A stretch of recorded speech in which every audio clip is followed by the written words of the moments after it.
Our first guest is Congressman John Larson, who was first elected in 1998 to the district. It includes Hartford and surrounding suburbs, as well as parts of Litchfield and Middlesex counties. Congressman Larson, thank you for coming on the Wheelhouse. Great to be with you, Frankie. Great to have you on the show. Hey, you've represented this district for more than 2 decades, as you said. Why are you the best person to serve Connecticut's 1st District? Well, I think it's not a question of being the best. It's a question of being the most effective person to serve the district. And first and foremost, I never forgot where I came from. I grew up in public housing, was a public school teacher, and then have been involved in public service most of my life.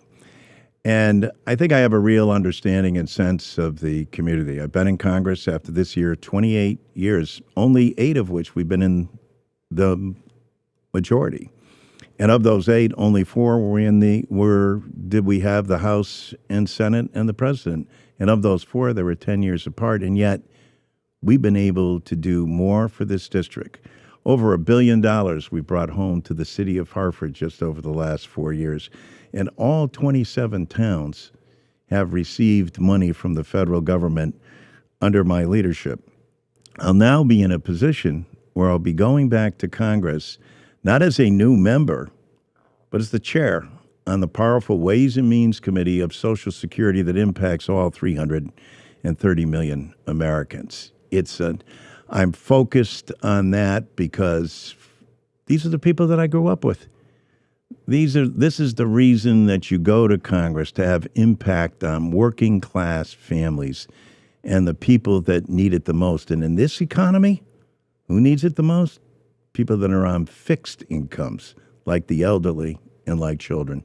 And there's no other program like that other than Social Security. Is your concern that they're going to cut Social Security? They're going to try to privatize it, which is even worse. That's why they sent Elon Musk over to Social Security. That's why Doge, that's what it was all about. And you imagine having 2 people, I give them credit for this, who stepped down rather than let Doge and Elon Musk into everyone's personal data and information. That's why we took the Republicans on in the committee. And, you know, what they did by looking at people's records, and then 3 whistleblowers have come forward and said that they've stolen the records and used them for political reasons. They've stolen them for data purposes, and some have even indicated that a lot of that data is in an insecure cloud. All the more reason why we need to be back in the majority. And they refuse to have these individuals come before Congress. And we have something called a resolution of inquiry that the minority can utilize in this instance. It's been on the books since 1879. They voted that down after 3 times we brought up for it, myself and Rich Neal, and then every Democratic member of the Ways and Means Committee said, we demand they come before us. They did away with a rule that's been there since 1879. And for the uninitiated, what you're referring to is when you got your trademark angry face, your red face when you got excited and you said, where's Elon Musk? That's what you're talking about. You're trying to get him to testify. Exactly. Well, he was supposed to be before the committee under this resolution of inquiry. As I said, it's been there since 1879. Imagine these Republicans were more worried about Hunter Biden and Hillary Clinton, but something that impacts every single American, knowing that they're going after your personal information. And what does data mean to Elon Musk? Well, let me tell you what it means. In the Social Security Trust Fund, there's $2.7 trillion. Even that makes someone who then was making $500 billion, now the first trillionaire, salivate. They're after privatizing that. That's a big payday for Wall Street. We talk about 28 years since you were elected the first time. 1999, let's go back there, is when you first started representing the 1st District and began that congressional journey. When we talk about going back there, I want to say that gas was $1.11 a gallon. Buying a typical house, as I understand it, would have been $150,000. Right. And then from 1999 to 2024, I saw this on a government website here. Average health insurance premiums rose about 342%. So a lot of folks out there are concerned about everything getting more expensive these days. Is this inflation, or is there something deeper happening? I think it's deeper. It is inflation, of course, but it's deeper. And listen, we passed the Affordable Care Act back in 2009, 2010.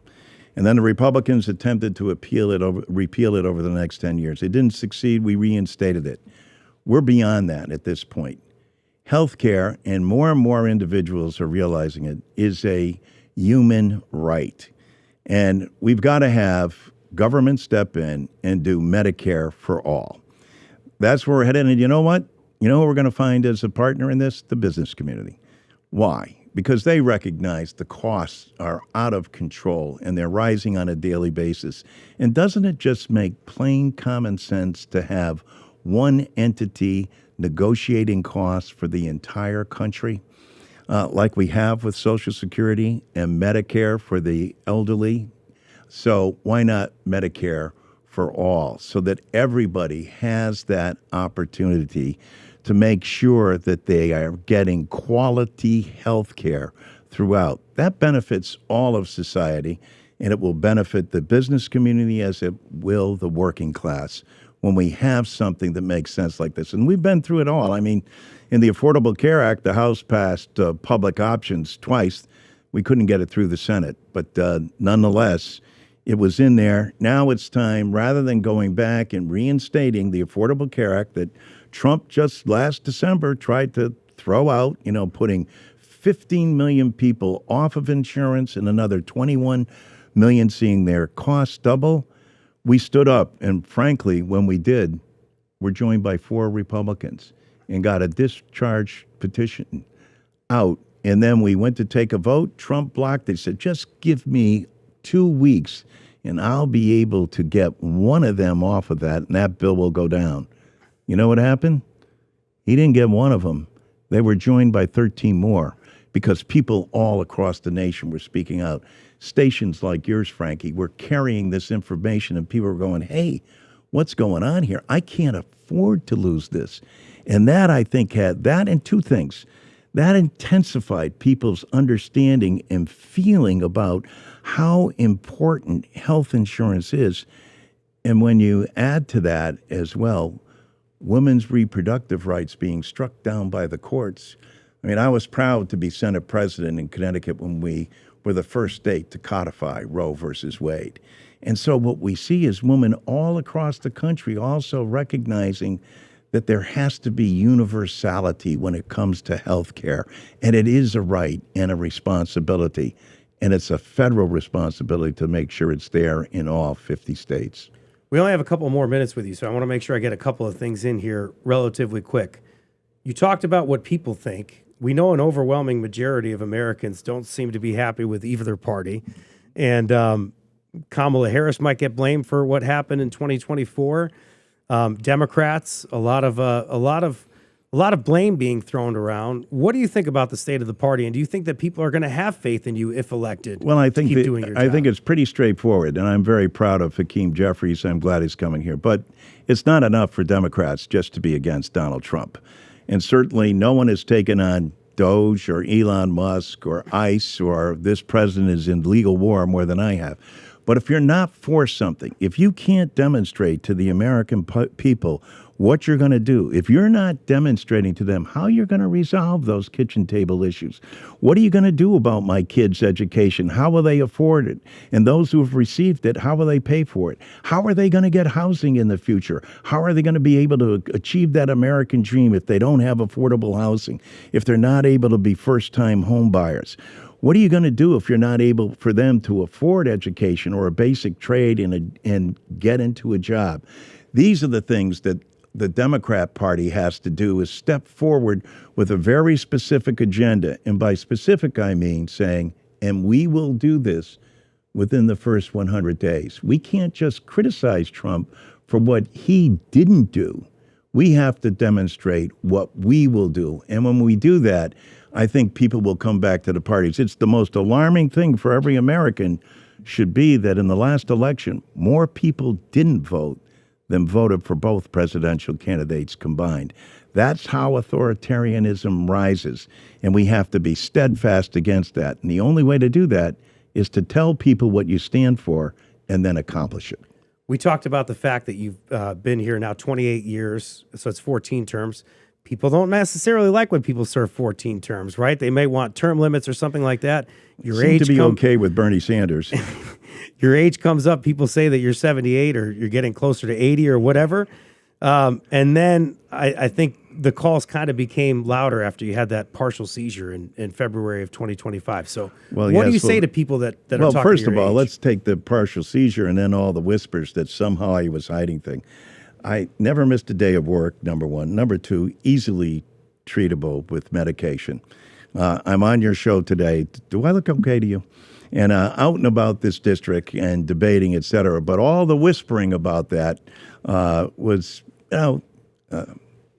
take it for what it is. But it's not about your age. It's about your effectiveness. It's about the energy that you bring to the job and the people that you're actually fighting for. And when you reach a position, and we're in a position of seniority, and so here we are as a delegation. We've never had a chair of appropriations in 250 years. We've never had a chair of Social Security in over 90 years. Now the state of Connecticut is in the position to have chairs in key committees, and we want them to step down or step aside because of their age? No. How effective are you, and what are you going to be able to deliver? And with all due respect to the other candidates, my argument is not with them. My focus is on Donald Trump. But they are not coming in as freshmen going to be, they won't even have a committee assignment until January, whereas we'll come in as chair of a committee and be in the room when the decisions are made, and therefore being to amplify the people of your district's voice and be an asset for the state at the same time. I think when voters think that through, they're not going to be thinking about the age. They're going to be thinking about the effectiveness. Who can do the most for the state at this particular time? Irrespective of your age, who can do the most for the state? All right, so Congressman Larson says that you might be able to take his seat one day, but it's not going to happen right now, he's saying. You've been listening to Congressman John Larson. Congressman, thank you so much for joining us. Oh, my pleasure, Frankie.